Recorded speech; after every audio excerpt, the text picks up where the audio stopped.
And now here's a little sneak peek of the dungeon so far.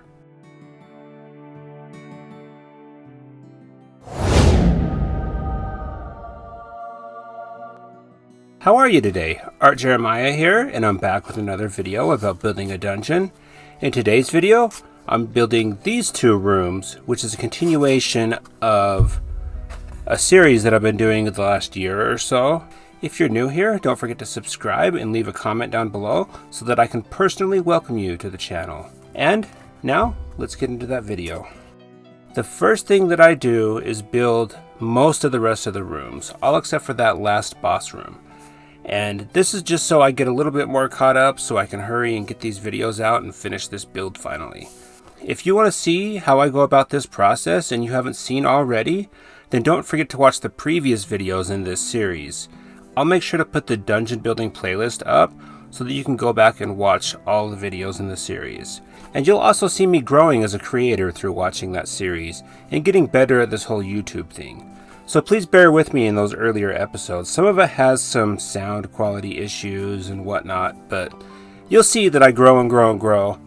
Okay, and once we have a good solid ground to stand on with all these rooms, I go ahead and I place these two rooms aside. Now I dump the stuff out of this bag because it's full of like crates and barrels and chests and whatnot. So I'm going to be using some of the bits from this bag in the storage room. And that's the first room that we're going to be building. Some of these bits are 3D printed, others are molded plastic, and others are molded resin. I'm just going through and figuring out what exactly I want in the storage room. And where it's like an ancient style of storage room, I decided I wanted it to be mostly rubble that the players can search through. And in the adventure, there is going to be something they find in there. I don't know quite what yet. If you want to contribute to the adventure, then let me know what you think will be hidden inside this storage room for the characters to find. And once I figure out the pieces that I wanted to use, I glue this little skull onto this piece of rubble, and then I prime all the pieces black with my airbrush. And now to paint the pieces. And I'm using primarily browns and grays, but I also have some metallic colors like brass and silver. So I start off by using some mahogany brown by Vallejo. And I'm doing an overbrush on these pieces with a somewhat larger brush. And an overbrush is kind of like a dry brush, but not. You'll be loading just a little bit of paint in your brush and then angling your brush slightly so that it doesn't go in all the cracks. And that's just going to add a lot of detail right at the beginning during the base coating stage. And I end up painting the build about 2/3 with the mahogany brown, just for a good base starting point. And with this little piece of rubble, I just paint it to match the rest of the room, since it's mostly bricks and stone and whatnot. And then I added other colors to the wood. I used different shades of brown and gray to get a kind of mottled old look to the wood. And with the skull, I just painted ivory, and then I use the ivory to dry brush a highlight on all the pieces of wood. And with the ivory, I'm careful not to go too overboard, otherwise I will lose some of the color, and I don't want that to happen. I then lightly brush on some slightly watered down metallic paint to all of the metal pieces. And again, I'm not going overboard with this, I just want to give the hint that it's some old metal. Okay, now we're going to add some dank effects to the build, and I mixed this up in a previous episode. It's basically just yellow and black paint mixed together, mostly yellow, and it makes a nice danky, mildewy colored green. And I'm just applying that randomly across the build in spots that I feel would have a good amount of mold and mildew on them. And that's all the painting that we're going to do. They look really good that way, so I'm just going to apply those to the room with some white PVA glue. Now for this room, and I don't know if you know or not, but originally I rolled up the dungeon from the DM's guide, and I got something called a robing room. So I'm just thinking that it's some sort of like dressing room for the priests and monks that used to live here. So basically I just want to put like robes hanging on the wall and maybe some dropping on the floor. But also what was included in the build was like a really primitive trap of part of the floor falling in. So I need to include that as well. That means we're going to have to cut a hole in this already painted room, which is okay. I should have looked ahead and already cut it though. But in order to make that happen, I poke a hole in the middle of the floor and I pull out my Proxxon hot wire cutter, thread the wire through that hole, and cut out my little piece. I cut that piece of floor about 1/8 of an inch thick.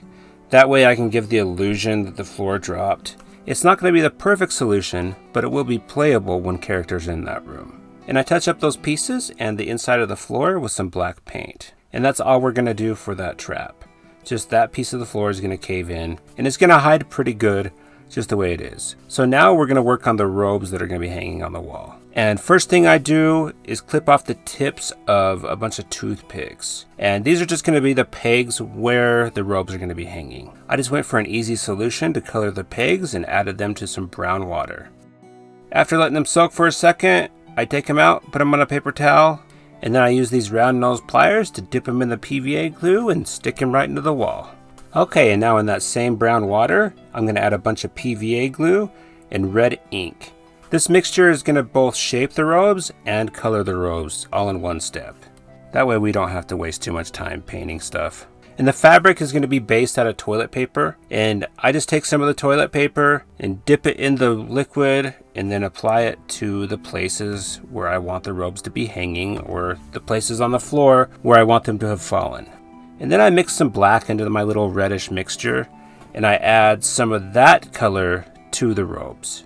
This is both a design element and to darken up some of the shadows. Then I decided they need some ropes to hold up their robes. Ropes to hold up their robes. That's a little hard to say. These spare pieces of twine that I had sitting around ended up being perfect size for the robes. And I just kind of dunk those in PVA glue and add them to some of the robes. They don't all need ropes. We just need to give the illusion that there's more there than pieces of red toilet paper. And now, after it dries, this is what we got.